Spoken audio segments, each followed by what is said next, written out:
और मैं पत्रकार भी हूँ। यूपी स्टेट हेडक्वार्टर पर सीनियर जर्नलिस्ट हूँ, मान्यता प्राप्त वरिष्ठ पत्रकार की मेरी मान्यता है, सीनियर जर्नलिस्ट की मेरी। इसलिए मैंने कहा कि मैं आपकी जमात का ही आदमी हूँ। मुझे ठीक है राजनीति में हूँ, लेकिन अपनी जमात का मान के ही बात करिए तो बेटर रहेगा। और उस लिहाज से सीनियर भी बहुत हूँ, तो मैं 69 साल मेरी उम्र है, 69 ईयर, तो सीनियर भी बहुत हूँ। खैर, बात शुरू करते हैं हम लोग। कल आप लोगों को सबको पता है कि उत्तर प्रदेश जोड़ो यात्रा, भारत जोड़ो किया था राहुल गांधी ने, और उन्होंने कन्याकुमारी से लेकर कश्मीर तक एक बड़ी जीवट भरी यात्रा शुरू किया था, जिसमें तमाम तरह के माहौल हुए, तमाम तरह की परिस्थितियां पैदा हुई। उसमें ऐसे भी हालात आए कि जंगल, नक्सलाइट एरिया, उन सब इलाकों से वो गुजरे।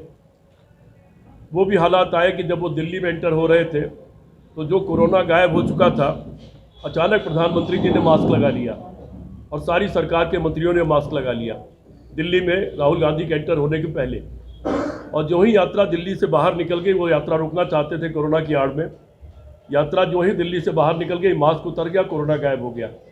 अभी कोरोना की अफवाह फिर फैलाई जा रही है बड़ी तेज़ी के साथ, क्योंकि एक नई यात्रा का प्लान चल रहा है। जब कश्मीर पहुंचने वाले थे राहुल जी, तो उनको कहा गया कि यात्रा छोड़ दीजिए, कश्मीर खराब जगह है, आपके ऊपर बम फेंका जा सकता है। और आप लोगों ने देखा कि बारिश थी, बर्फ़ गिर रही थी, उन सारी परिस्थितियों में भी राहुल जी रुके नहीं। और उनका यात्रा का जो आखिरी दिन था, उस दिन भारी बर्फबारी हो रही थी, बारिश हो रही थी, और उसमें भी जीवटता के साथ वो खड़े हुए थे। उन्होंने एक बात कही थी उस दिन कि मुझसे कहा गया मेरे ऊपर बम फेंक दिया जाएगा, और मैंने जवाब ये दिया कि ठीक है, बम फेंक दो, मेरा सफ़ेद कपड़ा लाल कर दो, इससे अधिक क्या फ़र्क पड़ना है, मैं उसके लिए तैयार हूँ। उसी यात्रा की कड़ी में ये उत्तर प्रदेश जोड़ो यात्रा निकल रही है।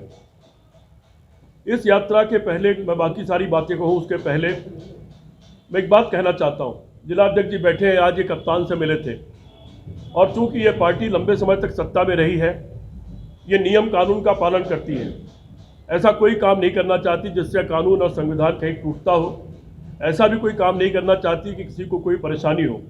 लेकिन लोगों की परेशानी हल करने के लिए ही यात्रा भी है, और अभी तक परमिशन नहीं दी गई है। और परमिशन ये करके नहीं दी गई कि आप जनता के बीच में से निकलेंगे तो डिस्टर्बेंस होगा। मेरा सवाल ये है, अगर अंग्रेजों ने भी परमिशन नहीं दिया होता, वैसे तो अंग्रेजों से किसी ने परमिशन मांगा नहीं था, महात्मा गांधी हो, लाला लाजपत राय हो, या कोई भी हो, उनसे लेकर के और तमाम मेरे जो स्वतंत्रता सेनानी थे, किसी ने परमिशन नहीं मांगा था। नमक तोड़ो आंदोलन हुआ, सत्याग्रह हुए, तमाम प्रदर्शन हुए, धरना हुआ, रैलियां हुई, लेकिन परमिशन नहीं मांगी गई। अगर अंग्रेजों ने भी यही रुख अपनाया होता कि आपकी यात्रा निकलेगी तो कोई जनता को परेशानी होगी या सड़क पतली होगी, क्या आज़ादी की लड़ाई लड़ी जा सकती थी? या दूसरे शब्दों में ये कहें कि क्या अंग्रेजों से भी बदतर सरकार चल रही है, जो अपने देश में लोकतांत्रिक अधिकारों को कुचलना चाहती है, और हमारा शांतिपूर्ण घोषित हमारा जो एक कार्यक्रम है जन जुड़ाव का, जनता से जुड़ने का, उसको रोके रखना चाहती है। पूरे कोरोना काल में अमित शाह और मोदी रैलियां करते रहे और कोरोना फैलाते रहे। पूरे कोरोना काल में उन्होंने ट्रंप को बुला के उसका स्वागत किया और कोरोना फैलाया। उनसे कोरोना नहीं फैला, लेकिन बाकी लोगों से कोरोना फैलता था, बाकी लोगों को रोका जाता था।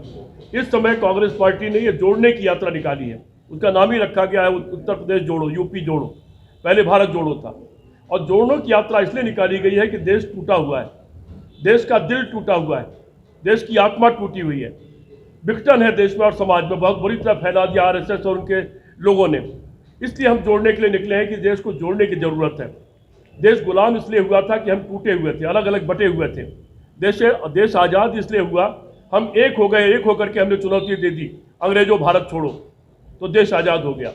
हम वही भारत का निर्माण करना चाहते हैं। महंगाई चरम सीमा पर है, बेरोजगारी 45 साल की सबसे ज़्यादा है। पिछले 69 साल में देश के ऊपर कर्जा कुल 54 लाख करोड़ रुपए था, वो करीब 4 गुना हो गया है।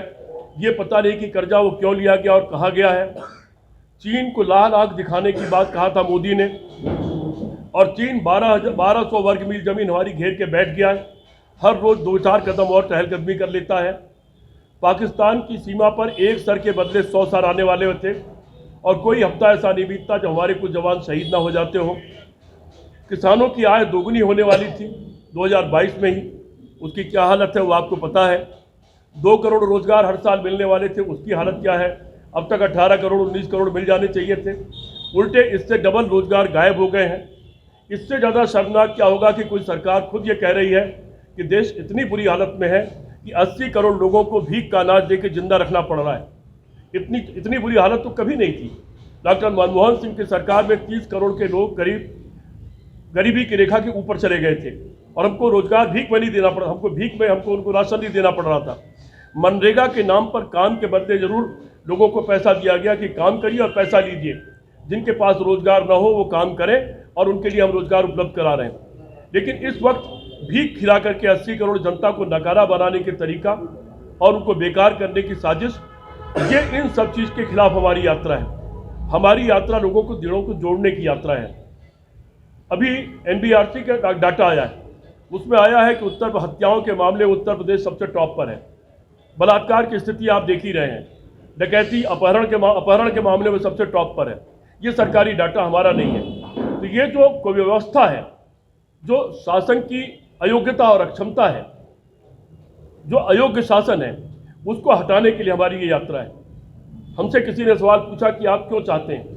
हम इसलिए चाहते हैं कि ये देश पहले भी दूसरों के चंगुल में था और कांग्रेस पार्टी ने पूरे देश के लोगों को मिला करके एक लड़ाई लड़ी और देश को उसकी आज़ादी दिलाई कि आप खुली हवा में सांस ले सकें, आप अपने फैसले खुद कर सकें। और आज परिणाम यह है कि इस वक्त तक 150 से ज़्यादा सांसद संसद से बर्खास्त कर दिए गए, सिर्फ इसलिए कि वो संसद में खड़े होकर की आवाज़ लगा रहे हैं कि संसद में जो इस तरह से वो नौजवान कूदे, वो एक बड़ी चूक है। आपने तो ये कहा था कि हम ऐसा संसद भवन बना रहे हैं जो परिंदा पर नहीं मार पाएगा, लेकिन उसके बाद वो नौजवान उसमें, आप वैसे तो कांग्रेस मुक्त भारत करते रहे लेकिन नहीं कर पाए। कांग्रेस आपको जगह जगह चुनौती देती रही, हराती रही, लेकिन संसद से क्योंकि आपको अधिकार है लोकसभा अध्यक्ष के रूप में और राज्यसभा के चेयरमैन के रूप में, आपने उनको बाहर कर दिया कि 150 लोग पूरे सत्र में सदन में बैठेंगे नहीं। ये शर्मनाक दिन है, ये लोकतंत्र के इतिहास का काला दिन है, ये लोकतंत्र पर धब्बा है, ये भारतीय जनता पार्टी की सरकार पर धब्बा है और ये उनका कायरता है, ये भारतीय जनता पार्टी का कायराना व्यवहार है, ये उनकी कायरता, उनका डर है जिसके कारण वो इस तरह की हरकत कर रहे हैं और इसकी निंदा पूरे देश को करनी चाहिए। लाखों लोगों की कुर्बानी से ये देश मिला है, आज़ाद हुआ है। लाखों लोगों की कुर्बानी से हमको संसद मिली है, लाखों लोगों की कुर्बानी से हमको लोकतंत्र मिला है। उस लोकतंत्र पर खतरा है। इसलिए मैं आह्वान करना चाहता हूँ सहारनपुर की जनता से भी, आप लोगों के माध्यम से इस यात्रा में भारी पैमाने पर आप लोग आइए और जुड़िए। ये यात्रा पार्टी की यात्रा नहीं है, देश की यात्रा है। ये भारत जोड़ो यात्रा है, ये उत्तर प्रदेश जोड़ो यात्रा है। और हमको परमिशन मिले या न मिले, हमको इजाजत दी जाए या न दी जाए, ये यात्रा चलेगी। और योगी जी की सरकार में जितना दम हो, जितना रोक सके वो रोक लें। क्या करेंगे? गोली चलाएंगे, लाठी चलाएंगे, जेल भेजेंगे, मुकदमे लगाएंगे? कांग्रेस इन चीज़ों से कभी नहीं डरा है। इसके पहले भी ऐसे दौर आए हैं और कांग्रेस से डरा नहीं है। ये यात्रा चलेगी और लखनऊ तक जा करके ही उसके बाद ही रुकेगी। उसके पहले आपको रोकना हो तो आप सबको उठा के जेल भेज दोगे। कितने दिन जेल में रखोगे? किन धाराओं में जेल में रखोगे? ये कानून पूरी तरह से आपका नहीं है। ये शर्मनाक है। और मैं इस सहारनपुर की जनता के साथ, प्रदेश की जनता के साथ अपील करता हूँ कि सारे लोगों को बढ़ चढ़ करके इस यात्रा में हिस्सा लेनी चाहिए और अपनी भागीदारी निभानी चाहिए। दोस्तों, आप लोगों से ये मेरी अपील है, आप चौथे खंभे हैं, चौथा खंभा खुद भी संकट में है। ये ठीक है, मैं मजबूरियाँ भी जानता हूँ, वो मजबूरियाँ अपनी जगह है, लेकिन उसके बावजूद कलम और जबान की जो ताकत, जिनके पास कैमरे की ताकत है और जिनके पास कलम की ताकत है, उनको वही निर्वाह करना चाहिए जो आज़ादी की लड़ाई में या उसके बाद के आंदोलनों में किया गया है। मैं इस बात की आप सबसे भी हाथ जोड़ करके विनती करता हूँ, इसमें हमारा साथ दीजिए, क्योंकि ये लोकतंत्र को बचाने का, जमहूरियत को बचाने का सवाल है, ये मुल्क को बचाने का सवाल है, ये मुल्क के आईन को बचाने का सवाल है। बहुत बहुत धन्यवाद। आपके कोई भी सवाल हो तो उसका स्वागत है। एक राहुल गांधी ने हमारी उम्मीद वहाँ भी अच्छी थी, यहाँ भी उम्मीद अच्छी है। 3 प्रदेशों के चुनाव नहीं, 5 प्रदेशों के चुनाव हुए और 5 ठीक है, उसमें हम कुछ वोटों से हम हार गए। एक जगह ज़्यादा वोट से हारे जिसमें बड़े सवाल उठ रहे हैं और उसके तमाम मामले सुप्रीम कोर्ट में जा रहे हैं। ईवीएम का बहुत सारा सवाल है, बेईमानी का सवाल मध्य प्रदेश का सुप्रीम कोर्ट में जा रहा है। दिग्विजय सिंह जी के नेतृत्व में उस पर काम हो रहा है। उस पर 2 जगहों पर हम 2-2, 1-1% से हम चुनाव हारे हैं। लेकिन ये भी सच है कि जितना वोट कांग्रेस बीजेपी को पूरे मिला है इन 4 प्रदेशों में, उससे 12 लाख ज़्यादा वोट कांग्रेस पार्टी को मिला है। कांग्रेस पार्टी को 40% करीब वोट मिला है। 40% जनता हमारी तरफ उम्मीद से देख रही है। पिछले चुनाव में लोकसभा के मध्य प्रदेश, छत्तीसगढ़ और राजस्थान में हमारे केवल 3 MP जीते थे, जबकि सरकार हमारी थी। 40% वोट का अगर आप रेशियो लगा लीजिए, इस चुनाव में हम वहाँ पर कहीं बहुत ज़्यादा सीटें लोकसभा की जीत करके आएंगे। कभी भी एक जीत और एक हार से, मैं आपको एक उदाहरण दे देता हूँ। 1977, जबकि मैं खुद आपातकाल का गिरफ्तार रहा हूँ, आपातकाल में मैं खुद बंद रहा हूँ, पहले हम लोग सोशलिस्ट पार्टी में हुआ करते थे। 1977 में इंदिरा गांधी जी हार गई। मेरे नेता जिनके साथ मैं रहा करता था, पूरी जिंदगी रहा, बचपन से उनके मरने तक, राजनारायण जी, उन्होंने हराया था। लेकिन इंदिरा जी हार तो नहीं गई। 77 में बंगाल से लेकर कश्मीर तक एक भी सीट नहीं मिली। उसके बाद आजमगढ़ में एक चुनाव हुआ, राम नरेश यादव जो MP थे वो मुख्यमंत्री हो गए। मैं उस चुनाव में काम कर रहा था, 1978 की बात है, और वहाँ पर वैष्णव किदवई जी को चुनाव लड़ाया इंदिरा जी ने।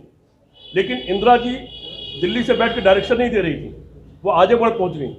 आजमगढ़ में गेस्ट हाउस नहीं था, 3 ही 4 कमरे का गेस्ट हाउस था, और चूँकि पूरी भारत सरकार, उत्तर प्रदेश के मुख्यमंत्री राजनारायण, जॉर्ज फर्नांडिस, सारे लोग आजमगढ़ में मौजूद थे, उनको कमरा नहीं मिला।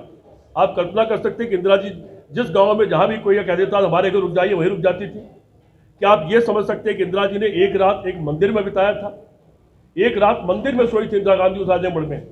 और उस एक चुनाव में, उस मेहनत के बाद वैष्णव किदवई जी वो चुनाव जीती, और केंद्र में, प्रदेश में पूरी सरकार होने के बावजूद मेरी पार्टी जनता पार्टी वो चुनाव हार गई थी। केवल मेरा ब्लॉक था जहां वो चुनाव जीता गया था, वहाँ बाकी वह पार्टी वहाँ हार गई थी। और इंदिरा जी फिर निकल पड़ी, और सिर्फ 1.5 साल के बाद वो दोबारा भारी बहुमत के साथ सरकार बना करके वापस आ गई। तो ये जीत और हार कोई बहुत मायने राजनीतिक लोगों के लिए नहीं होते हैं।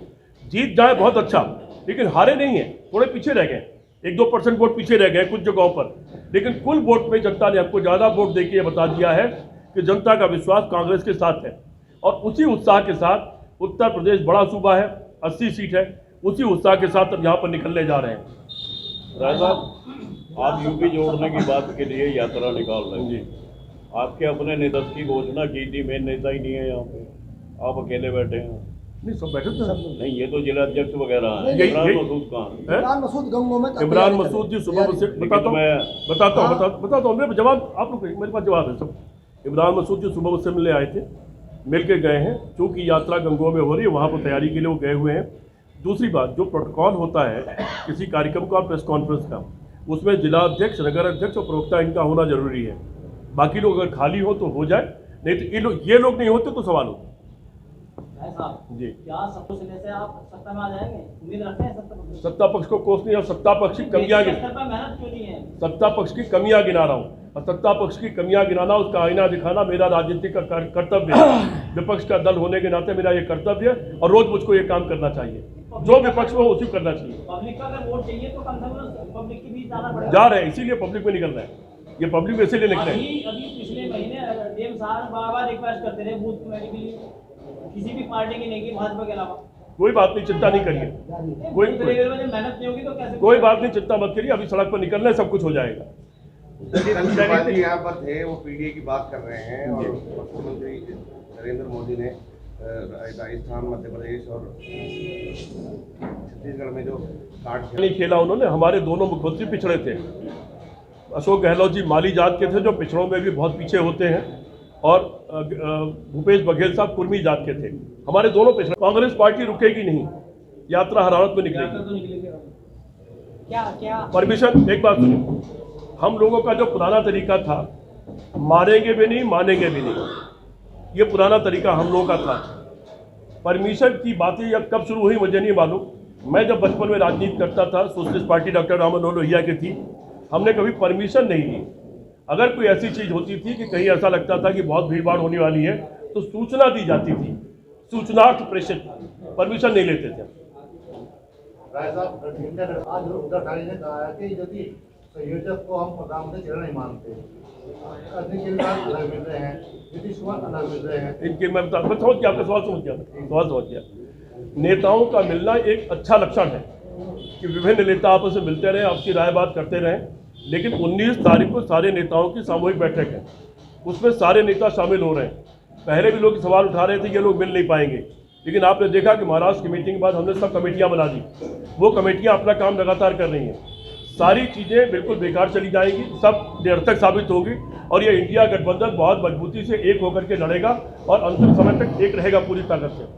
पिछले जो चुनाव हुए विधानसभा 5 राज्यों में इनमें सीट को लेके कुछ समाजवादी पार्टी में कांग्रेस में सीट को लेकर था, तो क्या ये लोकसभा नहीं, कोई नहीं। ये गठबंधन जो हुआ था ये लोकसभा चुनाव को लेकर हुआ था, विधानसभा चुनाव को लेकर गठबंधन नहीं हुआ था। अखिलेश यादव जी ने कुछ सीटें वहाँ पर मांगी थी, ये निश्चित तौर पर अगर हो गया होता तो कोई बुरा नहीं था, लेकिन नहीं हुआ तो उससे कोई बहुत दिक्कत नहीं, क्योंकि उसका इंडिया गठबंधन उसके लिए बना नहीं था। तो कितनी सीट का आप चुनाव मानते हैं, उत्तर प्रदेश में कितनी सीट में चुनाव कांग्रेस लड़ेगी? ये तय हो जाएगा जब आपस में बैठेंगे। ये कोई मुद्दा नहीं रहेगा, जब आपस में बैठेंगे तो वो तय हो जाएगा, उसमें कोई विवाद नहीं पैदा होगा। ठीक है।